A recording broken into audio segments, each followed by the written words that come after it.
As a mentor, you're going to see pretty quickly that I've got a much more extensive list of courses, and one of the reasons for this is that I'm able to go back and look at past versions of courses. Anything that's ever been taught using the system, I can go back and look at. And so this is a complete history of the SSD1 course, and you'll start to get similar types of views of the SDP program as it expands. If you jump over to the staff side of things, you'll see that we've got two additional options. One is student certification and the other is instructor training. I'm going to note that there are some additional features that you're going to have even within the pre-existing technology pieces. And so first, the search option is going to be a lot more expansive for you as a mentor. You can see any faculty and any students that you have permissions to view. The institution tab gives you a little more information about your partners, and how extensive this information is going to depend on how careful the registration team has been in keeping it up to date.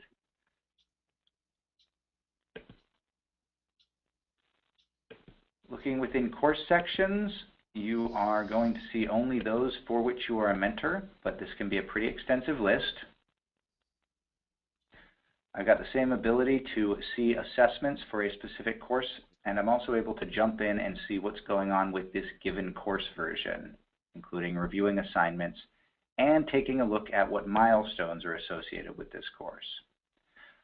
Milestones are a specific tool that are available for you when you are training instructors. You create a series of milestones within an individual course that faculty need to meet, and then for individual faculty, you're able to put dates on those and create a training plan. I'll show you that in a bit.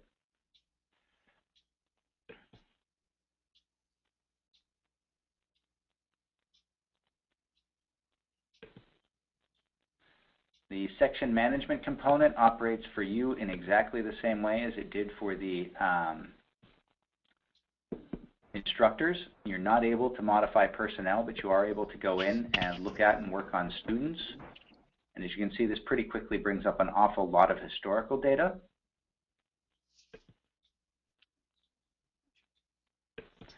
In the same way with your section rosters. So in this case, what you're going to be looking at most of the time is what is the faculty member doing in their classroom. And this can end up being a pretty good mechanism for you to engage with the shadow mentoring or shadow teaching? What's the name? Shadow mentoring. Shadow mentoring, yeah. Okay. So if you can sort of imagine that for a course section, like this one, you're responsible for doing some shadow mentoring. One of the things that you may be doing is doing a quick observation of the section. And so there's actually a tool here for what at one point was a specific part of our process, but which now may simply be a tool to support you in your practice. We call those the section observation reports. What our practice was that at certain intervals, every other week or so, the mentor was expected to check in on how a section was performing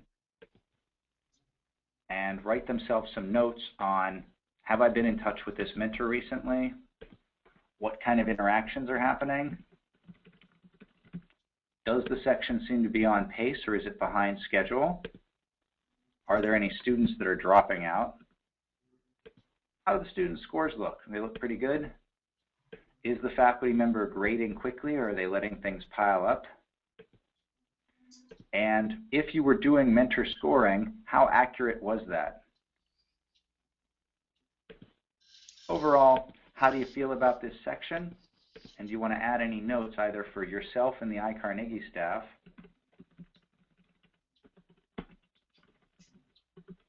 or under the public comments where both essentially the program director, the boss of this instructor, can see them? In this way, you're able to keep an ongoing record of what's happening and do so in a way that compares it with prior progress so that you can see how the section's actually progressing. And so I can see that the last time I reviewed this, they were about a week behind schedule. It looks like they still are. There's been a little more attrition. A few more students have dropped out. But he's gone from very poor grading timeliness to only something that I'm a little worried about. So he's improving on the whole. Doesn't look like the section's doing too badly. So this tool then is intended really to be a mechanism for keeping track of your instincts on this, and you can imagine incorporating or having the shadow mentor fill out one of these forms themselves. And so in this way, you've got a record that you can see and a record that the administrators that are footing the bill for this service can see. It also makes for handing off faculty between mentors a little easier, because if at some point I'm going on vacation or I need someone else to pick up and keep an eye on the faculty that I've trained, they're able to go in and see a record of how this faculty member has been teaching. Section roster and section gradebook are really going to be the same functionality that I demonstrated on the instructor side.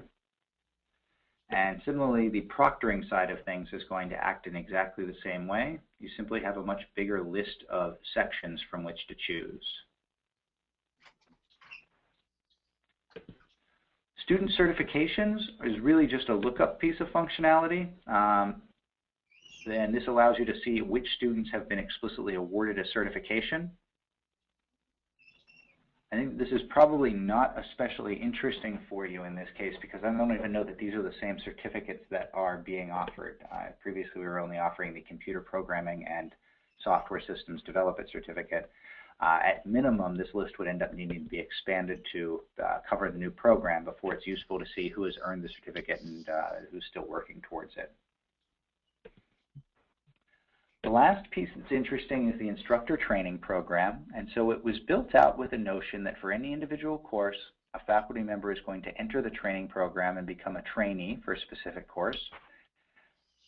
At that point, they should be in contact with the mentor, and you and the mentor, or you as mentors and the instructors are going to work through a training plan. So, what are the milestones that they need to be completing in order to move from trainee to provisional status, and what are the dates on which we expect those milestones to be hit?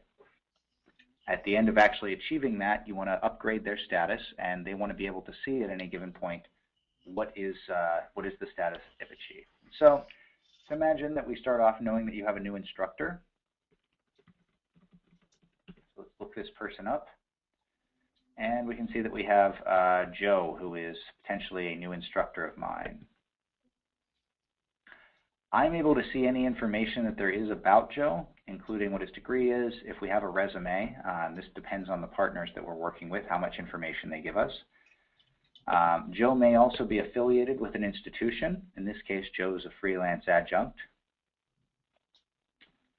What I'm most interested in, what certifications does Joe have? And I can see that he's currently a trainee for SSD1. I want to see if Joe has taught any sections yet. It looks like he is assigned to teach.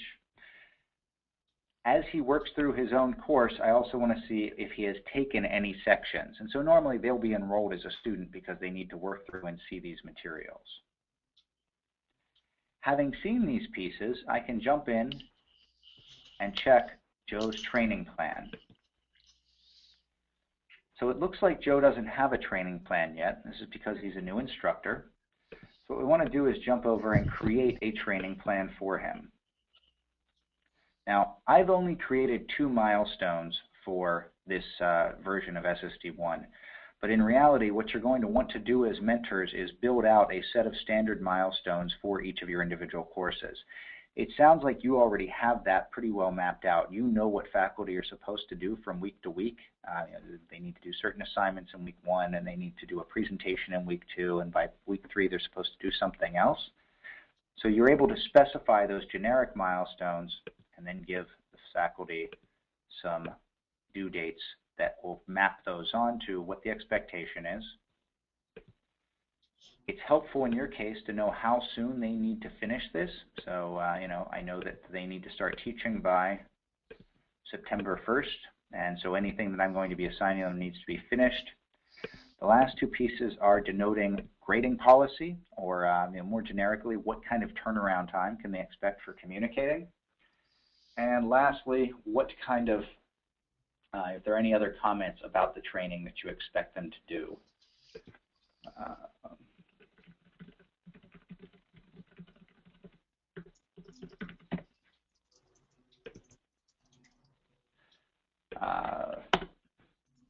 Let's spell it correctly. So what do we now have? We now have a document that details what the expectations are for this faculty to be able to complete training and teach and achieve their provisional certification on time. You and the other members of the mentoring team are able to see this, and the instructor trainee is going to be able to see this, and finally the program director at their institution will be able to see this. As they progress through these milestones, if they are things that are graded or have feedback, then these fields will change. And in this way, everyone that's involved is able to see what kind of agreement has been made for completing this training and be able to check and see if people are actually on track to finish it. So this is sort of a nice larger tool for keeping people moving. During the heyday of the SSD program, it was frequently a problem that faculty would get off track and suddenly it was 2 weeks from the time to teach the course, and they hadn't started training, and the question was, do we let them teach the course without finishing training, or do we force them to try to get this done? So this was implemented to really add an additional layer of transparency into the training process and just really set expectations and make them clear to everyone. Ended up being a pretty useful tool. Once a faculty member has hit the necessary if you could go back to that, what was the use button for? Those use checkbox for? Just a second. So let's imagine that you create a standard set of milestones for a course. So SDP always has 5 milestones: take the 3 exams, give a presentation, and write a report. Okay. But for some reason, if you want to skip one of the milestones for a specific faculty member, this gives you the ability to remove that milestone from the requirements list. Okay. So should I use this milestone for this training plan is what that's shorthand for. And then the SS in the column that is ASSM? Yes. So is this an assessment is what that stands for. So yes, okay. This is an assessment. Within the SSD program, we might have, what we ended up doing was reviewing the faculty member's background and talking to them about, okay, you seems like you're strong on HTML, but maybe you need a little bit of practice on Java. And so I'm going to suggest that you complete these 3 exercises, but I'm going to, there are certain assignments that everyone has to complete that are considered as assessment level events. And so that's what this is. This is an assessment. You actually have to pass that test. Okay, I see. Okay, thanks. Yep. And I think if you remember what feels like days ago but was only about 2 hours, I mentioned that there's some specific places here where it's pretty clear that we were working within the bounds of what technology allowed for and what was thought of as a pretty reasonable user interface in 2001. And so you can imagine that a good user experience person would come in here and really sort of revamp this so that it communicated this information better. But this is sort of the interface that we have right now. Okay. So your faculty member works through the milestones, you're happy with their progress, and so what you want to do is jump over to certifications and say this person is ready to be a provisional trainee. So we've now captured who has done that. If there were any specific comments you want to make, there's a place to do that. They can then go and work through their first semester of teaching. Having successfully completed the shadow mentoring process, you might then upgrade them to full certification. Okay. That is the very rapid 10,000-foot overview of using the Trestle system for training, and also using the Trestle system for mentoring. The general notion then is that, and hopefully what you saw here, are additional layers of functionality that help build up. Here's the basic pieces the student can do. Here's the expanded things that instructors can do. On top of this is the stuff that you as mentors can do, and the turtles all the way down. We continue to have super mentor functionality, program director functionality, registrar functionality, and other layers of things inside a reasonably flexible authorization system.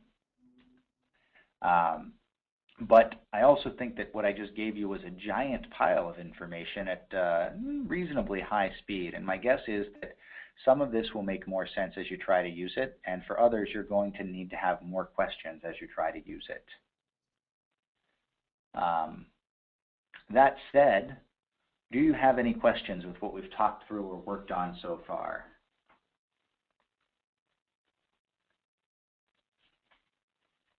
I do not.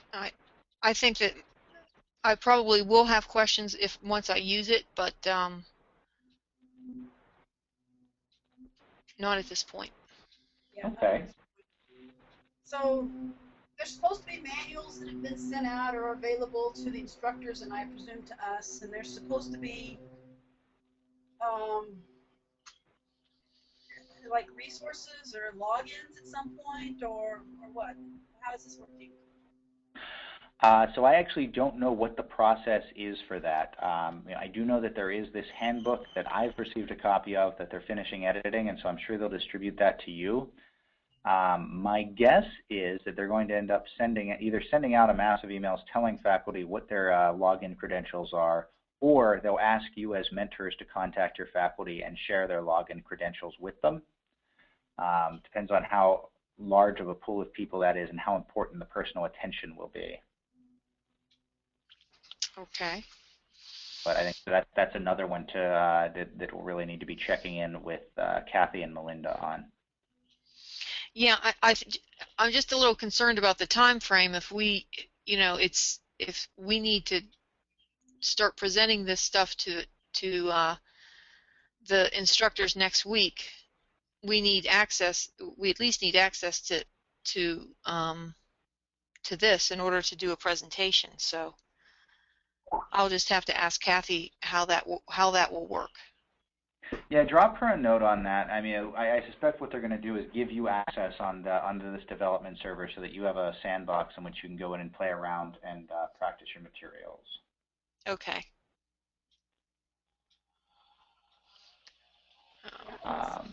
There's The schedule that I've been given and the plan that I've been given for my instructors, this doesn't fit at all. So I don't know what's going to happen with that. Also, the course materials are written for the LMS, so they're going to have to change that too. I guess I don't understand how they're going to get all this done and how I'm going to teach it to my instructors when the course materials aren't right. Yeah, I think that's a pretty good question, and I'm wondering if, let me take a look at this. I mean, for the SDP4 course, I reviewed all of the course materials, I read them all, and created a spreadsheet of errors and things that needed to be fixed in the course materials and all that stuff. Mm-hmm. And Melinda is telling the course development team that we don't have time to upload all the error corrections to, wherever the deployment is. We don't even have time to correct the errors that are there, let alone completely rewrite at least exercises 1 and 2 and possibly 3, plus whatever supporting materials are there for the LMS. So I don't even know how they're going to get the course materials updated if they can't even fix the errors that are out there. Yeah, this is the only version of any of the SDP materials that I've seen. And this doesn't look like anything that, I mean, we created a bunch of Word documents. Mm-hmm. And zip files for code and the syllabus is a Word document, and I mean, it's all Word documents. Well, so what they would have ended up needing to do is translating that either into HTML or into XML for the specifics, and it looks like some chunks of this are not yet done.